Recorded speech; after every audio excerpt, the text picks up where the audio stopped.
계속해서 요한일서 강해 설교를 통해 은혜를 받고 있습니다. 요한일서 1에서 2장까지는 하나님과의 사귐의 관점에서 성도의 신앙과 생활을 살펴보았습니다. 이제 오늘 본문이 시작되는 3장에서 4장 6절까지는 하나님의 자녀로서의 성도의 신앙과 그에 합당한 생활의 문제를 다루고 있습니다. 하나님의 뭐라고요? 자녀. 이 아버지와 자녀, 또 아버지와 아들, 이 관계는 참 신비한 것 같아요. 저도 오늘 새로 오신 분들은 이제 이후에 식사하실 때 딱 보면 저랑 완전히 똑같은 생물체 둘이 이렇게 활보하는 것을 보게 될 텐데요. 제가 아들 둘인데 너무 닮았어요. 그래서 예전 교회에서는 저를 잘 모르시는 성도님도 저에게 와서 혹시 아들 있지 않냐고 그렇게 물을 정도로 대단합니다. 근데 이 아이들이 자라나다 보니까 이 우리 큰아이 같은 경우는 이제 주일날 저녁 정도 되면은 저한테 아버지 요새 어떤 집사님이 잘 안 보이십니다. 저번에 입양을 좀 잘하라는 거죠. 뭐 그렇게 말하기도 하고 지난주에는 우리 어린이 전도 축제를 했는데 좀 신경을 많이 썼나 봐요. 그래서 우리 둘째가 몸살이 나더라고요. 둘째가 끝나고 그래가지고 아이들도 신통하고 그래서 제가 목요일날 이제 목욕탕 가가지고 같이 이제 제가 이제 일주일에 한 번은 가정의 날로 그래도 6시에 들어가서 이제 아이들을 좀 챙겨주려고 노력하는데 이제 목요일 날 이제 목욕탕에 갔어요. 그래가지고 이제 그런데 이제 목욕탕에 가면은 들어갈 때부터 사람들이 저희들을 쳐다봅니다. 왜냐면 똑같이 생겼으니까 말은 걸지 못하고 이렇게 쳐다보는데 그래서 이제 야 너희들 그 전도 축제 하느라고 수고했다 그러면서 제가 이제 냉탕에서 좀 같이 놀아주기도 하고 그랬는데요. 갑자기 이제 큰애가 또 저쪽 구석으로 저를 데려가더라고요. 그러더니 이러는 거예요. 전도 축제 고생했는데 뭐 없어? 엄마한테 비밀로 하고 그래서 제가 그래 그러면서 이제 또 마트도 가고 그랬는데 이 아버지와 아들의 관계 또 이 자녀와 부모님의 관계 이거는 정말 그 신비스러운 것 같아요. 오늘 본문에는 크게 이 세 가지의 주제가 담겨져 있는데 우선 하나님의 사랑을 입어 하나님의 자녀가 된 성도의 신분을 밝히고 다음으로는 성도가 가져야 할 장래 소망을 다루며 마지막으로 현재의 성결한 삶을 살 것에 대해서 촉구하고 있습니다. 오늘 본문은 짧은 3절로 이루어져 있지만 기독교의 중심이 되는 귀중한 진리가 다 담겨져 있어요. 그리스도의 구원부터 재림까지 모든 진리가 담겨져 있죠. 강해 설교의 대가 마틴 로이드 존스 목사님은 오늘 본문을 설교하기 전 소회를 이렇게 회중들에게 밝힙니다. 여러분 한번 잘 들어보세요.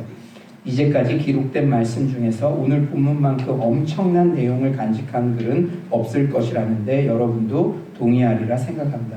나는 이 본문 말씀과 같은 내용을 대할 때 기독교 목사가 된 것이 얼마나 큰 특권인가를 느끼곤 한다.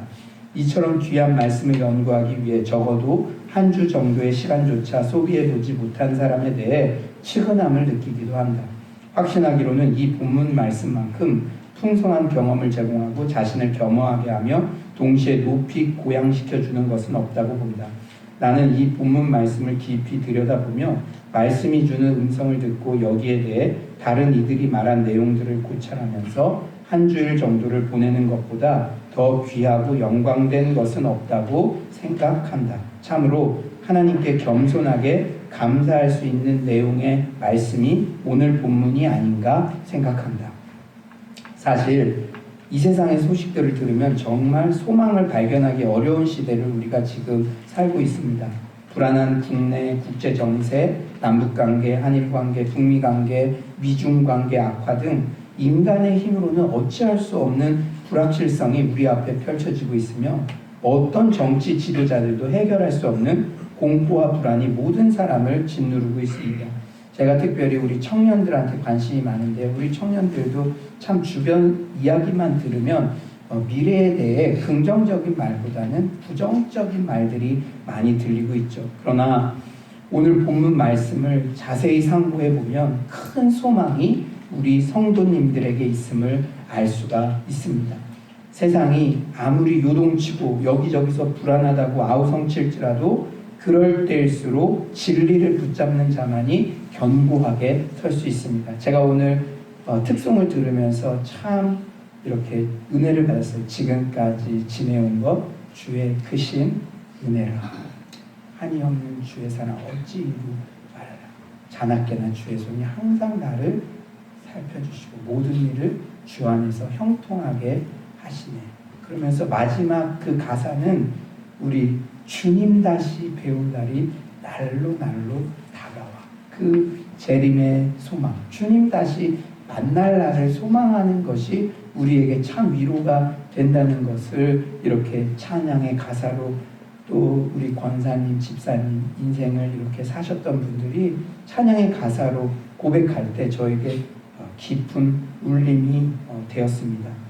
사랑하는 여러분, 우리가 이렇게 세상이 어렵다고 말할수록 진리를 굳게 붙잡아야 합니다. 오늘 본문에서 소개하는 귀중한 진리는 우선 우리가 하나님의 자녀라는 사실이에요.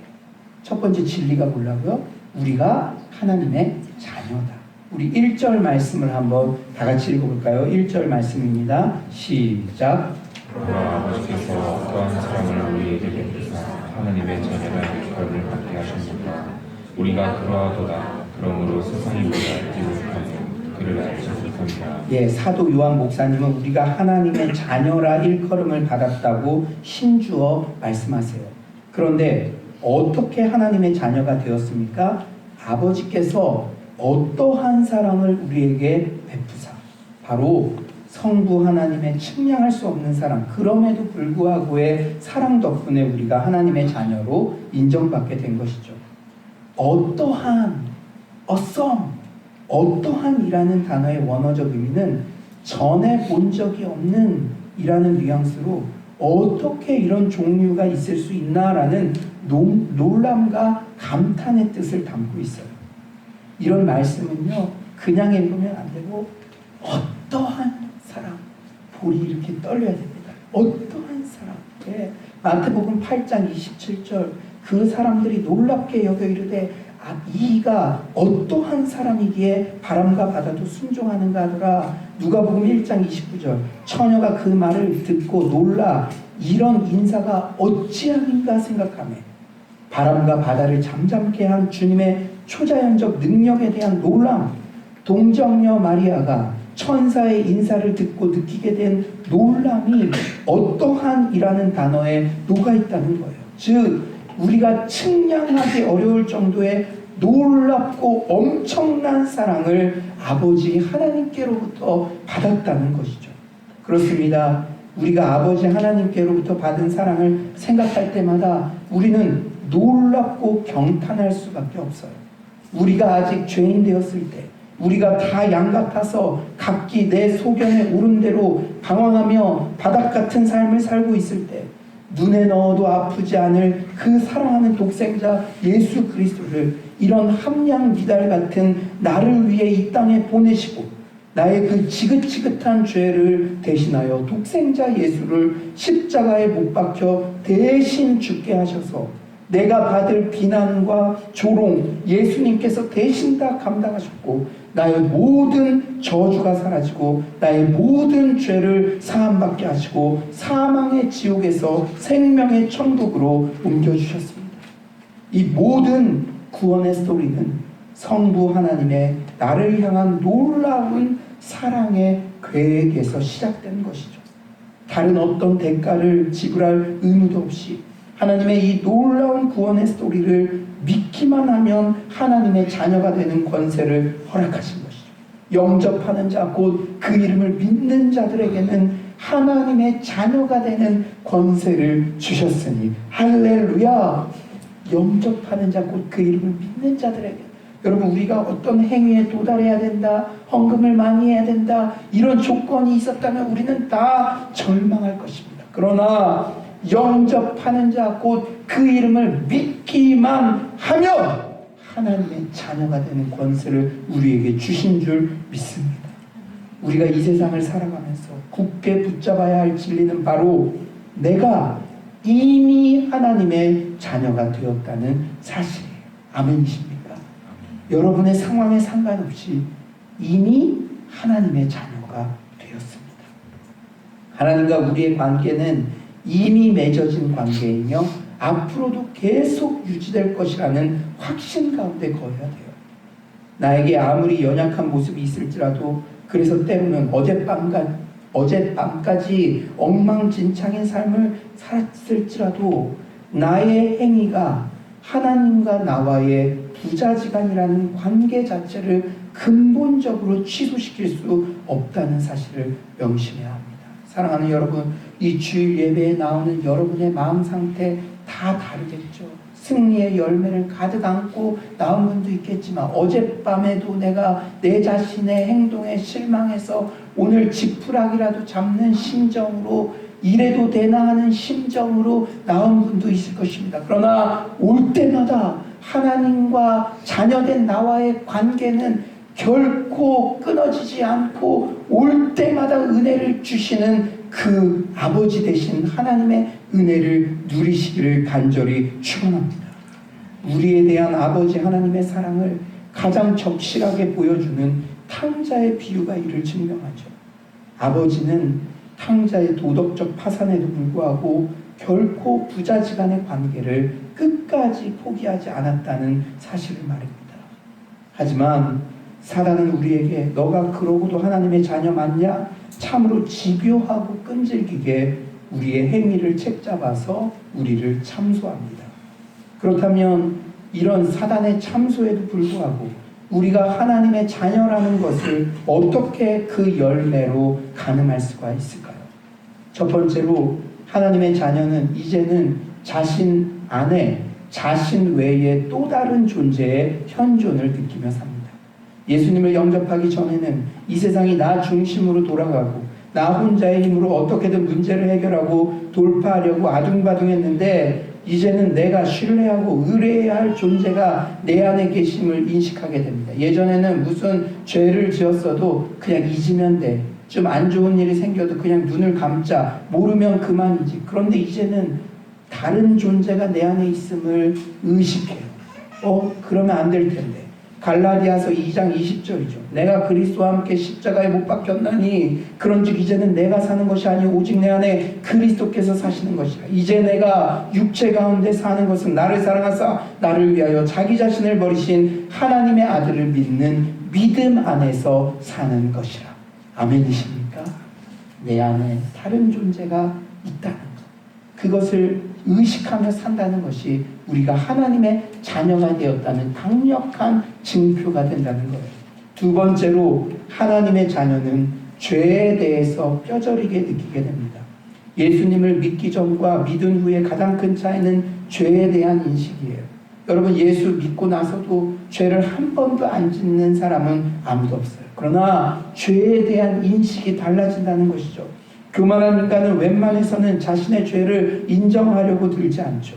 하지만 예수님을 믿고 하나님의 자녀가 되면 어거스틴 같은 자신만의 참회록을 기록하게 됩니다. 그래서 혹자는 참회록은 죄인이 쓸 수 있는 것이 아니라 성자만이 쓸 수 있는 고백이라고 했죠.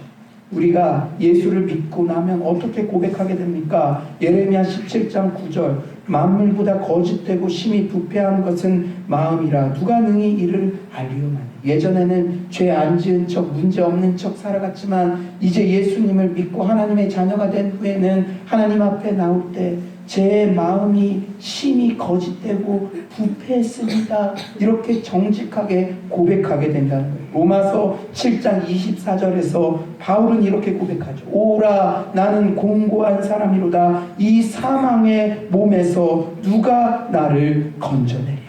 우리가 100% 죄를 안 짓고 살 수는 없지만 죄에 대한 민감성을 가지고 나의 마음의 부패함과 나는 공고한 사람임을 인정하며 어떻게든 죄를 짓지 않으려 애를 쓰는 마음이 있다면 그것은 여러분이 하나님의 자녀라는 강력한 증거가 된다는 거예요.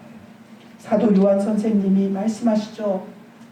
하나님이 어떠한 사랑으로 너희를 자녀 삼아 주셨는지를, 너희가 하나님이 자녀라는 사실을, 이 불확실성의 시대에 이 진리를 너희가 절대 놓쳐서는 안 된다 강조하고 계십니다.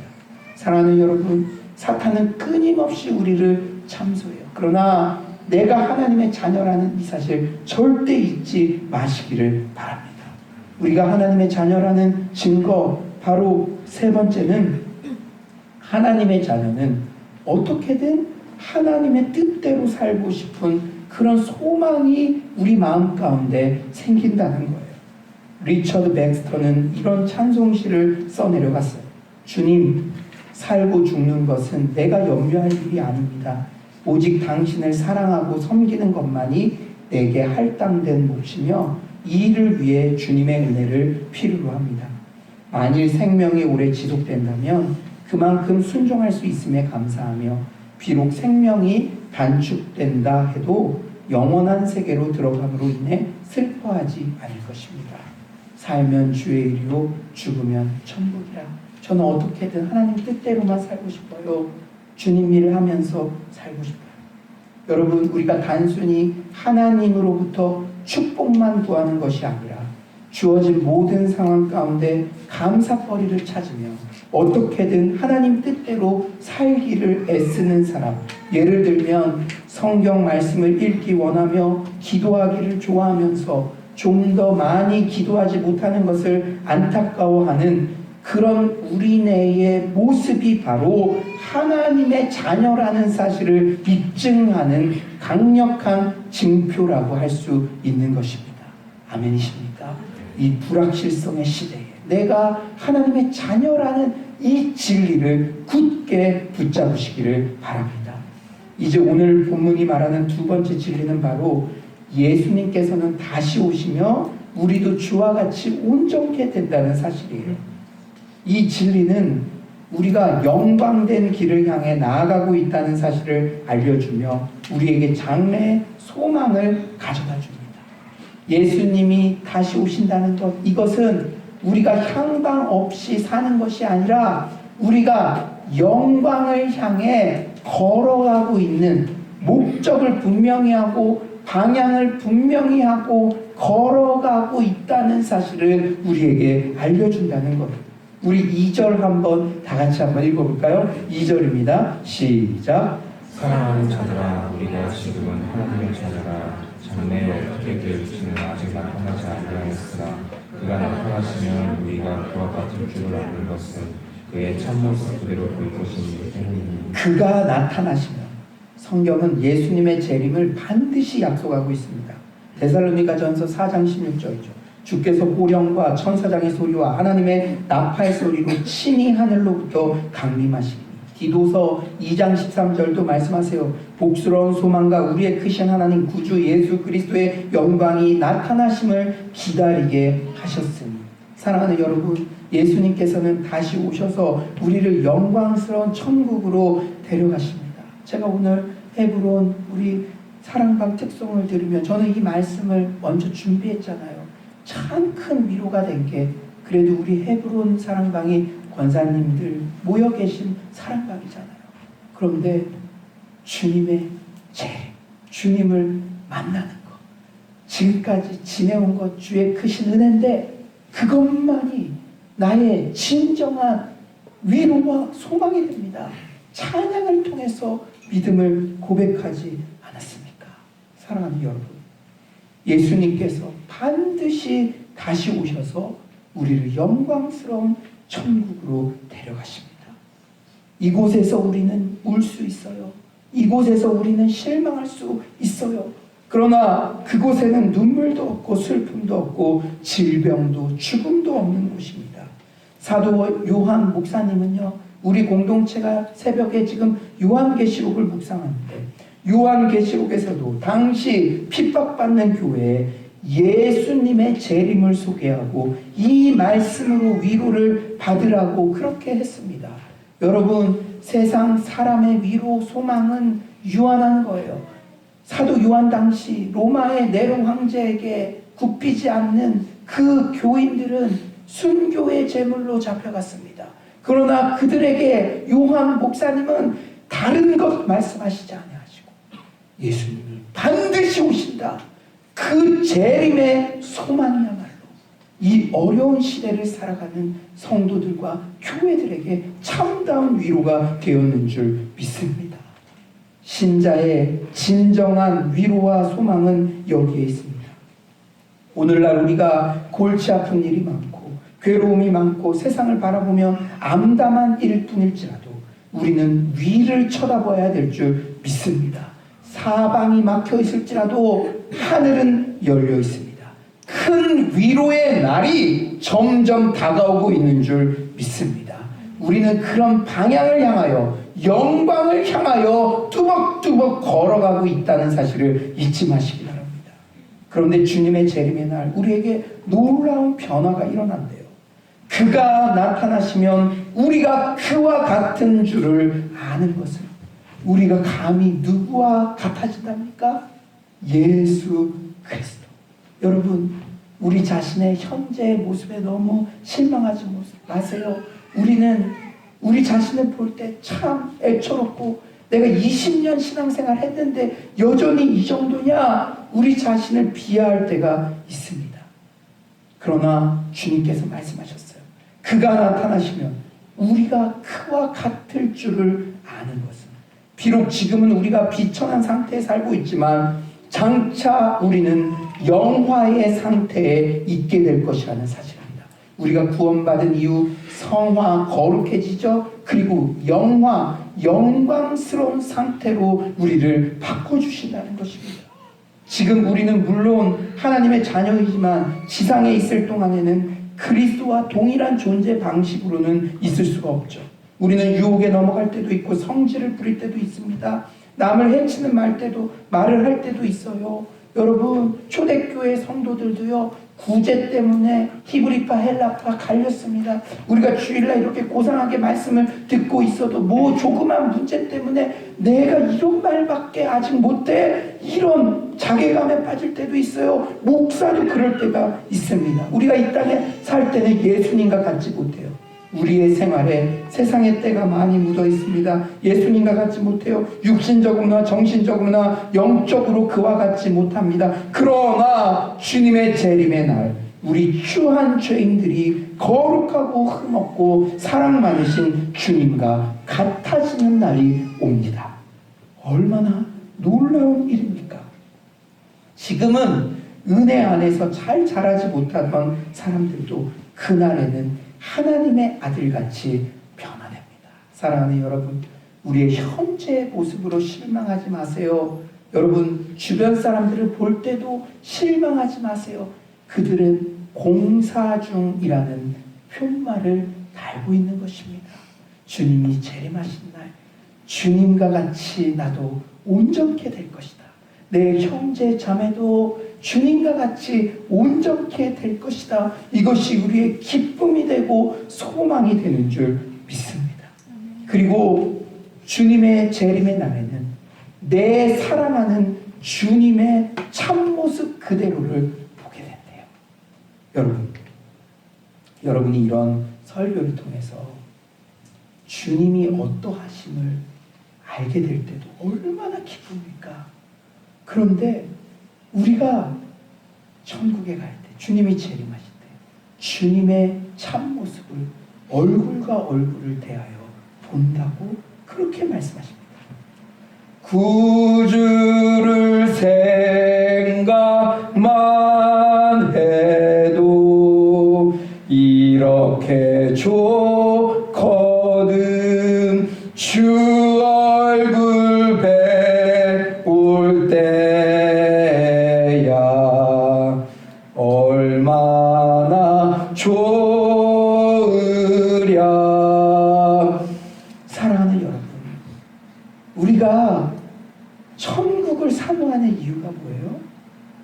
의리의리한 집이 예비되어 있어서 이 땅에서는 못 먹고 헐벗었는데 모든 것들이 모든 보물들이 막 길에 깔려 있어서, 여러분, 그런 것들은 천국이 얼마나 대단한 곳인 것을 보여주기 위한 것이죠. 이 땅에서 주님 생각만 해도 야, 주님이 이런 분이구나 깨닫기만 해도 너무 감사하고 감격을 느꼈던 사람들은 이 찬양을 부르는 것이죠. 주님을 생각만 해도 이렇게 좋은데 주 얼굴을 배울 때 얼마나 기쁘랴. 그것이 우리에게 위로가 되고 소망이 되고 우리의 열망이 될 줄 믿습니다. 우리가 지금은 거울로 보는 것 같이 힘이 하나 그때는 얼굴과 얼굴을 대하여 볼 것이요 지금은 내가 부분적으로 하나 그때는 주께서 나를 아신 것 같이 내가 온전히 알리라. 아멘이십니까? 이 말씀은 고린도전서 13장 바울이 고백한 거예요. 바울은 이 땅에서 수많은 고통을 당했습니다. 예수 전파한다는 이유만으로 가말리알 학파 중에 가장 똑똑한 바리새파 중에 바리새파, 율법으로는 흠이 없는 자, 권력을 가진 자였는데 그 모든 것을 포기하고 주의 길을 걸어가죠. 그러나 어떤 소망을 이야기합니까? 내가 지금은 거울로 보는 것 같이 힘이 하나 그때는 얼굴과 얼굴을 대하여 볼 것이요 지금은 내가 부분적으로 하나 그때는 주께서 나를 아신 것 같이 내가 온전히 알리라. 내 사랑하는 주님께서 다시 오실 것이며 나는 주와 같이 온전케 되며 주님의 참모습을 볼 수 있다는 이 진리야말로 눈물 많은 세상에서도 웃을 수 있는 우리에게 강력한 소망이 되는 줄 믿습니다. 내가 하나님의 진리란 자녀라는 진리, 그리고 두 번째 주님이 재림하신다는 진리는 자연스럽게 세 번째 진리로 우리를 안내합니다. 오늘 본문에서 말하는 세 번째 진리는 바로 이 소망은 우리의 삶을 깨끗게 한다는 거예요. 우리 3절 말씀 한번 다 같이 읽어볼까요? 우리 3절입니다. 시작. 주를 향하여 소망을 가진 자마다 그의 깨끗하신 것 같이 자기를 깨끗하게 하느니라. 사랑하는 여러분, 순서가 중요해요. 순서가 중요해요. 오늘 청년들도 많은데 혹시 지난주에도 내가 깨끗하게 살려고 하는데 성결하게 살려고 하는데 또 넘어져서 좌절하는 분이 있습니까? 순서가 중요한 거예요. 순서가. 그리스도인이 되기 위한 조건으로 천국에 가려고 성결한 삶을 사는 것이 아니에요. 내가 하나님의 자녀이고 영광의 자리를 향해 나아가는 자이기 때문에 자연스럽게 성결의 삶을 살기 위해 노력하게 됩니다. 군 제대 후에 내가 그토록 사랑하는 애인을 2년 만에 만나게 된다고 생각해 보세요. 가장 깨끗한 옷을 입고 가장 그녀가 바라는 모습으로 자신을 가꾸는 것은 너무나 당연한 이치죠. 그런데 우리는 자신을 성결하게 하는 삶, 성화에 대해서 그저 우리에게 당연히 주어지는 것으로 오해하기도 합니다. 그냥 내가 있으면 깨끗하게 되겠지. 나 하나님의 자녀 맞으니까. 그런데 그게 아니에요. 빌립보서 2장 12에서 14절은 이렇게 말씀하시죠. 그러므로 나의 사랑하는 자들아 너희가 나 있을 때뿐 아니라 더욱 지금 나 없을 때에도 항상 복종하여 두렵고 떨림으로 너희 구원을 이루라. 이것을 그냥 보면 구원은 우리에게 단번에 주어진 것인데 두렵고 떨림으로 너희 구원을 이루라? 무슨 행위 구원을 말하는 거야? 그게 아니에요. 이건 성화를 말하는 것입니다. 우리가 구원을 받고 거룩한 삶, 주님 오실 때까지, 주님 만나서 영화의 단계로 갈 때까지 두렵고 떨림으로 그렇게 성화의 삶을 살아가야 된다는 거예요. 13, 14절은 계속해서 말씀하시죠. 너희 안에서 행하시는 이는 하나님이시니 자기의 기쁘신 뜻을 위하여 너희에게 소원을 두고 행하게 하시나니 모든 일을 원망과 시비가 없이 하라. 구원은 오직 하나님의 은혜로 주어지는 전적 수동태라면 구원 그 이후 성화의 삶은 두렵고 떨림으로 적극적으로 이루어가는 능동태가 되어야 합니다. 모든 일을 원망과 시비가 없이 하는 그런 노력들이 우리에게 필요한 거예요. 오늘도 끝나고 식사를 하고 사랑방 모임을 하고 우리가 소그룹 나눌 때에 소그룹에서 서로를 섬길 때에 모든 일을 원망과 시비가 없이 하는 것은 우리의 노력과 태도가 필요하다는 것입니다. 물론 우리 힘만으로는 그런 노력들을 하는 것이 쉽지 않기 때문에 성령님을 의지하게 되고, 우리는 어떤 사역의 열매를 거두었어도 순종도 주님 주시는 힘으로 할 수 있었습니다. 이런 성숙한 고백을 하게 됩니다. 하지만 이런 성숙한 고백을 한다고 해서 우리 노력의 필요성이 결코 줄어드는 것이 아니죠. 그렇다면 이런 성결을 위해서 어떻게 구체적으로 노력할 수가 있을까요? 그것은 무슨 일을 하든지 우선 주님에 대해 늘 관심을 갖고 시선을 고정해야 됩니다. 그분의 완벽한 삶을 바라봄으로써만이 우리 자신을 성결케 하려는 기준도 나오고 용기도 나오는 것이에요. 제 삶을 완전히 바꿔놓았던 한 가지 질문이 있어요. 예수님이라면 어떻게 하셨을까? 어떤 일을 하든지 잠시 멈춰서 이 짧은 질문 하나를 하는 것이 우리의 삶의 패턴과 질을 완전히 갈라놓게 될 줄 믿습니다. 어디를 갈 때도 예수님이라면 가셨을까? 무슨 것을, 어떤 것을 먹을 때도 아무것나 먹는 것이 아니라 예수님이라면 드셨을까? 어떤 선택, 어떤 행동, 어떤 마음을 갖기 전에 잠시 시간을 내어서 예수님이라면 어떻게 하셨을까? 그렇게 살아갈 때 우리가 그 기준이 생기며 점점 깨끗해지는 성결의 삶을 누리게 될 줄 믿습니다. 이제 말씀을 정리하겠어요. 최근 반복적인 말씀을 통해 우리 서울로 공동체는 하나님이 어떤 분이신지 아는 것이 얼마나 중요한지 깨닫게 되었습니다. 그런데 오늘 본문은 이제 우리 자신이 어떤 신분인지 아는 것이 얼마나 중요한지를 밝히고 있어요. 신약성경, 특히 서신서에는 한 번도 너 이거 해야 된다, 이렇게 살아야만 한다, 이렇게 살지 않으면 이렇게 된다, 어떤 실천적 행함을 먼저 강조한 적이 없습니다. 먼저 우리가 어떤 신분인지 교리적으로 밝히고 그 후 어떻게 살아야 하는지를 권고합니다. 사랑하는 여러분, 자녀 교육도 마찬가지예요. 자녀에 대해서 너무 걱정하지 마십시오. 물론 인내하기가 쉽지가 않죠. 그러나 자녀에게 너 이거 해야 된다, 이거 안 해야 된다, 그것만을 강조하는 것이 아니라 탕자의 아버지처럼 너가 어떤 선택을 하고 혹 도덕적 파산 상태에 이르더라도 나는 너의 부모 되고 포기하지 않을 거야. 지속적으로 사랑의 메시지. 너는 나의 자녀야.